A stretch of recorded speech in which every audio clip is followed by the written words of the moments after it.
Hey there, I'm Steve, and welcome to Jamsin Entertainment, and welcome to the conversation.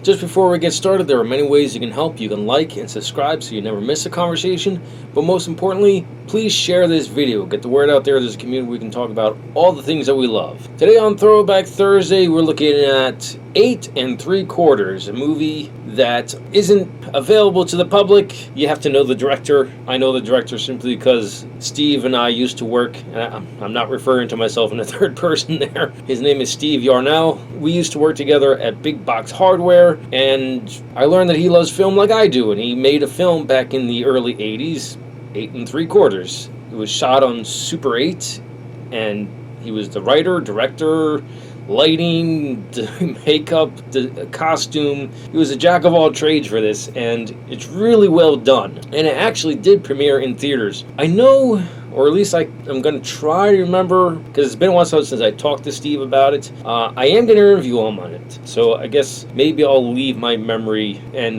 we'll just save like the making of for the actual interview. As for the movie, it's an absurd, surreal comedy. I'm going to do my best to describe the movie to you. So it revolves around this woman named Gina, and she's bored with life. She doesn't seem to have any kind of meaning to it, and she keeps on seeing visions of this man in white. He'll pop up in a mirror, or she'll see him across the room or across the street. When she's with friends, when she's at a bar, when she's at a party. And she keeps on questioning it, and she keeps on asking her friends about it, and they suggest that she sees a shrink about it. The shrink is hilarious. He has his Felix the Cat doll in a dress, and he keeps it in his lap, and he uses the doll to write down all of his notes.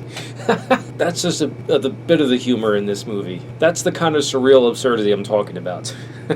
So for this therapy session, Dr. Beckstein hypnotizes her so they can possibly get to the root of the problem that's buried deep in her psyche. Part of it is she revisits her childhood, and she sees the man in white there. Now, I'm not entirely sure if the man in white is a figment of her imagination as a child, or if it's part of the... I don't know. It's if the man in white is like part of what she's missing out of life, I'm not entirely sure. But also in this hypnotic state, you see that there's this party scene, and there are parts of it that are pretty hilarious, but I guess these are questions I'd have to ask Steve, like, what did he mean by this?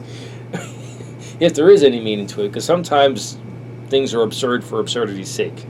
On a technical note, the fact that he was able to accomplish all this by himself, I mean, I'm sure he did have help, but a lot of it Steve did himself, and it's amazing what one person can do. There's a lot of plates that he has to keep in the air to make this movie, and he was able to do it with no budget, or next to no budget.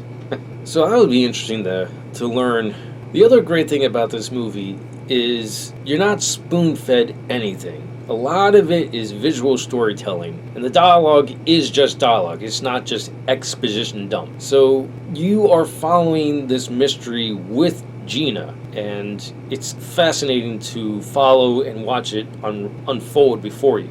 And that's really impressive for, I believe this is his first movie, or maybe this is just the first movie he was able to get to theaters. It shows you his compassion for film and how much he's learned from film, where he's not making rookie mistakes of exposition dumps and like spoon feeding everything to the audience. He's trusting the audience and letting you figure things out for yourself. A lot of this is just open to interpretation. It's very impressive that he's just trusting the audience to figure and interpret it for themselves. I really did enjoy the film. This is actually my second time seeing it. I wanted to see this movie again, and I wanted to review it because it is a fascinating piece, and there's a lot you can learn from it, especially someone like me that's still new to film, still learning about film. Instead of just being like a passive viewer and loving the films that I love, I'm expanding and learning about other genres